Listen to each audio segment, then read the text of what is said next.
Hello दोस्तों, मैं नीतीश आप सभी का स्वागत करता हूं। तो चलिए आज हम पढ़ने वाले हैं प्रकाश पुंज के बारे में। प्रकाश पुंज क्या होता है? प्रकाश पुंज, इसको हम किरण पुंज भी कह सकते हैं। क्या कह सकते हैं? किरण किरण पुंज भी कह सकते हैं। ठीक है। अच्छा, इसको इंग्लिश में हम क्या कहते हैं? इंग्लिश में इसको बीम ऑफ लाइट कहते हैं। ओके,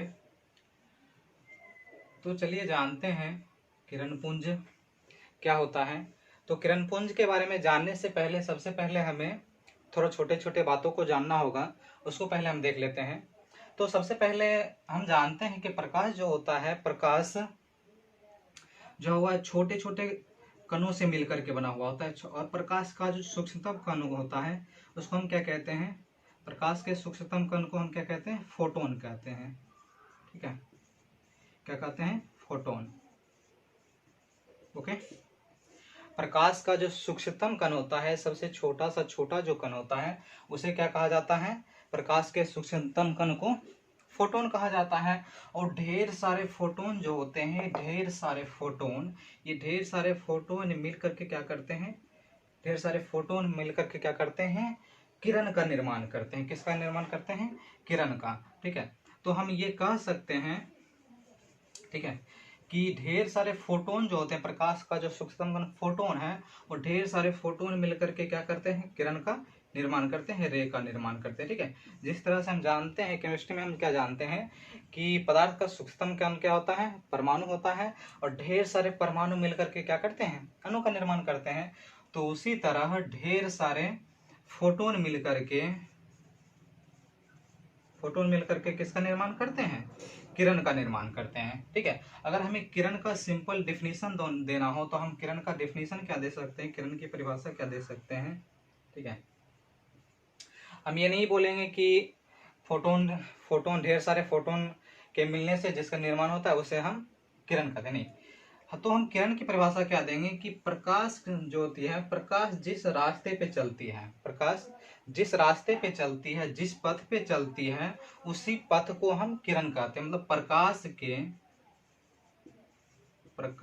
के गमन पथ को, ओके, गमन पथ को ही क्या कहा जाता है? प्रकाश के गमन पथ को ही क्या कहा जाता है? क्या कहते हैं? उसे हम किरण कहते हैं। गमन पथ को किरण कहते हैं। ठीक है, कहते हैं। अब प्रकाश के गमन पथ को ही क्या कहा जाता है? किरण कहा जाता है। प्रकाश जिस रास्ते से चल रही है, जिस मार्ग से चल रही है, उसी मार्ग को ही हम क्या कहते हैं? किरण कहते हैं। और किरण में हम जानते हैं किरण के एक तरफ क्या होता है? एक तरफ तीर का निशान लगा हुआ होता है। मैथ में भी हम इसको किरण ही कहते हैं। तो चलिए आगे बढ़ते हैं। अच्छा, किरण के बारे में तो हम जान लिए। अब देखते हैं, अब हम पहुंचते हैं किरण पुंज पे। ठीक है, किरण पुंज क्या है? तो किरण का तो निर्माण हो गया। अब ढेर सारे जब किरण मिलेंगे, ढेर सारे किरण मिलेंगे, तो ढेर सारे किरण के मिलने से ही क्या होगा? किरण पुंज का निर्माण होगा। किसका निर्माण होगा? किरण पुंज का निर्माण होगा। बीम ऑफ लाइट का निर्माण होगा। बीम ऑफ लाइट क्रिएट हो जाएगा। तो ढेर सारे जब किरण मिलते हैं तो उससे ही क्या, किसका निर्माण होता है? किरण का निर्माण होता है। तो हम कह सकते हैं आसान भाषा में कि प्रकाश के किरणों के समूह को, प्रकाश के किरणों के समूह को ही हम क्या कहते हैं? किरण पुंज कहते हैं। अच्छा, हमारे पास अभी जो बोर्ड पे जो लाइट आ रही है, ये जो लाइट है, ये किरण आ रही है या फिर किरण पुंज आ रही है? हम क्या कहेंगे? किरण पुंज आ रही है। मतलब प्रकाश का जो ढेर सारे किरण है, वो सब समूह में आपस में मिल करके आ रहे हैं। तो प्रकाश जो है, प्रकाश के समूह को ही हम क्या कहते हैं? किरण पुंज कहते हैं। प्रकाश के किरणों के समूह को हम क्या कह देते हैं? किरण पुंज कहते हैं। ये पूरा का पूरा क्या है? सभी इसको हम क्या कहेंगे? किरण पुंज कहेंगे। ठीक है। अच्छा, बात की जाए किरण पुंज कितने प्रकार के होते हैं, इसको हम कुल मिला करके कितने भाग में बांट सकते हैं? ठीक है, ध्यान देंगे। तो किरण पुंज को जो है, किरण पुंज को कुल मिला करके इसे 3 भाग में बांटा गया है। कितना? 3 भाग में, 1, 2 और 3। ठीक है, किरण पुंज के कितने भाग में बांट सकते हैं हम? 3 भाग में। ठीक है, पहला अपसारी किरण पुंज, ओके, अपसारी किरण पुंज, और अभिसारी किरण पुंज, और तीसरा क्या होता है, समांतर किरण पुंज। ठीक है, समांतर किरण पुंज। ठीक है, अपसारी किरण पुंज, अभिसारी किरण पुंज और समांतर किरण पुंज। ठीक ना।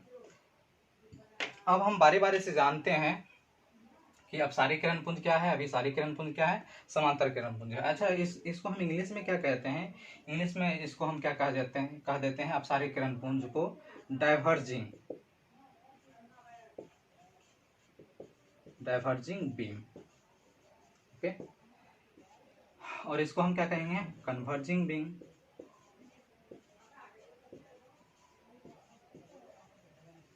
And parallel beam, parallel beam.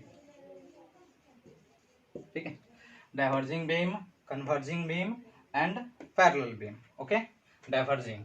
ठीक है, तो अब हम जानते हैं बारी बारी से कि अपसारी किरण पुंज क्या होता है, अभिसारी किरण पुंज क्या होता है और समांतर किरण पुंज क्या होता है। इसे आप नोट कर लेंगे। चलिए अब हम बारी बारी से जानते हैं। तो सबसे पहला नंबर पे है अपसारी किरण पुंज। अपसारी किरण पुंज किसे कहेंगे। ठीक है, जैसे देख रहे हैं कि जैसे अगर हम बल्ब को जलाते हैं, ठीक है, बल्ब जलाते हैं तो क्या होता है, बल्ब जलते ही क्या होता है, वहां से प्रकाश की किरण जो होती है फैलने लगती है। तो एक जगह से अगर हम क्या करें कि बल्ब को अगर हम एक बिंदु मान लें, तो वहां से क्या होती है, प्रकाश की जो किरणें होती है, किरण निकल करके जो किरणें होती है वो निकल करके क्या होती है, फैलते जाती है, चारों तरफ फैलते रहती है। ठीक है, मतलब यहाँ से जो होते हैं प्रकाश की सभी किरणें निकल के क्या होती है, फैलते रहती है। ठीक है, तो इसी से इसका परिभाषा भी डिफाइन होता है। ठीक है, कि ऐसा किरण पुंज जिसमें प्रकाश की सभी किरणें, प्रकाश की जो भी किरणें हैं, प्रकाश की सभी किरणें अगर एक बिंदु से निकल करके फैलती जाती हैं, तो वैसी किरण पुंज को ही हम क्या कहते हैं, अपसारी किरण पुंज कहते हैं। ठीक है, ये जितने भी किरण हैं ये सब का सब एक बिंदु से निकल करके फैलते जाएगी, तो इस प्रकाश के किरण के समूह को ही हम क्या कह देंगे, अपसारी किरण पुंज। ठीक है, तो अपसारी किरण पुंज में क्या होता है कि प्रकाश की सभी किरणें एक ही बिंदु से, एक ही जगह से, एक ही माध्यम से निकल करके और वो फैलते जाती है। ठीक है, और इसमें क्या होगा, किरण के बीच की जो दूरी है, ये बीच की दूरी क्या होगी, बीच की दूरी क्या होगी, बढ़ेगी। ठीक है, ध्यान में रखना है। ओके, मतलब प्रकाश से अपसारी किरण पुंज में क्या होता है कि प्रकाश के किरणों के बीच की दूरी क्या होती है, बढ़ते जाती है। ठीक है, और हम अगर बात करें कि अपसारी किरण पुंज किस किस चीज से निकलता है, तो जैसे बल्ब, ठीक है, दिया, माचिस, मोबाइल, ये सभी का सभी हमें कौन सा किरण पुंज लेकर के देता है, सब का सब अपसारी किरण पुंज लेके देता है। इसके अलावा भी हमारे पास ढेर सारे ऑप्शन हैं जो हमें क्या लेकर देते हैं, अपसारी किरण पुंज लेकर के देते हैं। ठीक है, चलिए अब इसके बाद हम देखते हैं अभिसारी किरण पुंज।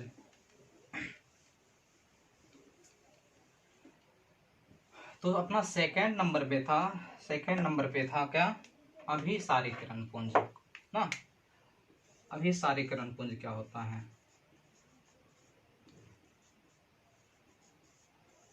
चलिए इधर भी हम सही कर लेते हैं। ये क्या हो जाएगा, कन्वर्जेंट। ओके,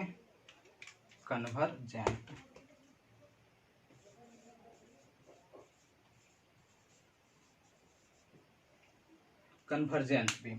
तो कन्वर्जेंट बीम हम किसे कहेंगे, कन्वर्जेंट ना। कन्वर्जेंट कहने का मतलब है, अब ये जस्ट उल्टा होगा किसका, अपसारी किरण पुंज का। अपसारी किरण पुंज में प्रकाश की सभी किरणें एक ही बिंदु से निकल करके फैलती जा रही थी, लेकिन इसमें ऐसा नहीं होगा, इसमें जस्ट उल्टा होगा। मैंने पहले ही बताया है कि इसमें प्रकाश की जितनी भी किरणें होगी, उस सब का सब किरण क्या होगा, सब का सब किरण जितनी भी किरणें होंगी वो सभी के सभी किरण क्या होगी, हम क्या देख रहे हैं, तीर से आपको पता चल रहा होगा, इसमें प्रकाश की सभी किरणें क्या होगी, प्रकाश की जितने भी किरणें हैं सभी के सभी किरणें क्या होगी, एक बिंदु पे आकर के मिलेगी, सभी किरणें एक बिंदु पे आके मिलेगी। तो हम कह सकते हैं कि वैसा किरण पुंज जिसमें प्रकाश की सभी किरणें एक ही बिंदु पर आकर के मिलती है, तो वैसे किरण पुंज को हम अभिसारी किरण पुंज कहते हैं। क्या कहते हैं, अभिसारी किरण पुंज। ठीक है, तो यहाँ पे हम देख रहे हैं कि प्रकाश की किरण क्या हो रही है, आ रही है और आ रही है, जैसे ही नजदीक आती जा रही है तो बीच की दूरी क्या हो रही है, बीच की दूरी जो है, ये दूरी क्या हो रही है, घट रही है। ठीक है, घटती है। ओके, मतलब हम कह सकते हैं कि अभिसारी किरण पुंज में क्या होता है, मतलब ऐसा किरण पुंज जिसमें प्रकाश की सभी किरणें एक ही बिंदु पे आके मिलती है, तो ऐसे किरण पुंज को हम क्या कहते हैं, अभिसारी किरण पुंज कहते हैं। और अभिसारी किरण पुंज में जो है इसमें जो है किरण के बीच की दूरी घटते जाती है। ठीक है, अच्छा, अभिसारी किरण पुंज हम क्या कह सकते हैं, अभिसारी किरण पुंज हम किससे प्राप्त कर सकते हैं, जैसे याद होगा आपको कि एक लेंस जो होता है ना, हैंड लेंस जो होता है, हैंड लेंस ना, ये प्रैक्टिकल बॉक्स में भी लेकर के देता है, इस तरह का लेंस जो होता है, जिसमें हम क्या देखते हैं कि जो भी प्रकाश की किरणें होती है, सूर्य से जो प्रकाश की किरणें होती हैं वो आती रहती है। और ये हैंड लेंस क्या करता है, हैंड लेंस का काम होता है ये सभी प्रकाश की किरणों को क्या करता है, ये सभी प्रकाश के किरण को क्या करता है, एक ही बिंदु पे आकर के मोड़ देता है। ठीक है, तो यहाँ पे क्या हो रही है, यहाँ पे प्रकाश के किरण के बीच की दूरी क्या थी, काफी ज्यादा थी, लेकिन ये जैसे ही इस लेंस पे पड़ता है, ये एक उत्तल लेंस होता है, तो प्रकाश के सभी किरणों को क्या करता है, एक बिंदु पे आकर के मोड़ देता है। तो यहाँ से हमें कौन सा किरण पुंज प्राप्त होता है, इससे गुजरने के बाद कौन सा किरण पुंज हमें प्राप्त होता है, तो अभिसारी किरण पुंज प्राप्त होता है। ठीक है, और साथ ही साथ इस बात का भी ध्यान रखेंगे कि इसमें इतनी ज्यादा एनर्जी होती है कि ये कागज को भी जला सकता है, काफी ज्यादा एनर्जी होती है। तो उतना ज्यादा एनर्जी आता कहाँ से है, ठीक है, हम लोग जब धूप में बैठे होते हैं तो उतना ज्यादा गर्मी का अनुभव नहीं होता है, लेकिन जैसे ही ये जो होता है, ये किरणें आती है यहाँ पे गुजरने के बाद, ये कागज को कैसे जला देती है, इसका कारण है जो जैसे प्रकाश जो होते हैं, प्रकाश की किरण जो होती है, इसमें क्या होता है, प्रकाश की जो भी किरण होती है इसमें एनर्जी होती है, क्या होती है, एनर्जी होती है, ऊर्जा होती है। ठीक है, और इसमें भी ऊर्जा है, इसमें भी कुछ ऊर्जा है, इसमें भी कुछ ऊर्जा है, और सभी जितनी भी एनर्जी है, ठीक है, वो जितनी भी एनर्जी है और जो भी एनर्जी होगा वो हीट होती है, गर्म होती है, क्या होती है, हीट होती है। ठीक है, तो वो सब का सब क्या होती है, एक बिंदु पे आकर मिलती है, तो यहाँ पे एनर्जी का मान काफी ज्यादा होता है, काफी ज्यादा गर्मी हो जाते हैं, हीट काफी इंक्रीज हो जाती है। ठीक है, काफी बढ़ जाती है, जिस कारण क्या होता है, कागज को भी जला देता है। ठीक है, तो चलिए हम आगे बढ़ते हैं। तो ध्यान रखेंगे कि अभी सारे किरण पुंज में क्या होगा कि इसमें प्रकाश की जितनी भी किरणें हैं सभी के सभी एक ही बिंदु पे आकर के मिलेगी। ओके, अब हम नेक्स्ट सबसे अंतिम देखते हैं, समांतर किरण पुंज ना। तो समांतर किरण पुंज क्या होता है, इसको हम इंग्लिश में क्या कहते हैं, इंग्लिश में इसको हम क्या कहेंगे, समांतर। ओके, समांतर किरण पुंज। अच्छा, इसको हम इंग्लिश में क्या कहते हैं, पैरेलल बीम ना,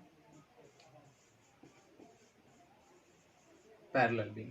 ठीक है, तो समांतर किरण पुंज ये तो नाम से ही पता चल रहा है, इसमें तो ज्यादा दिक्कत नहीं होनी चाहिए ना।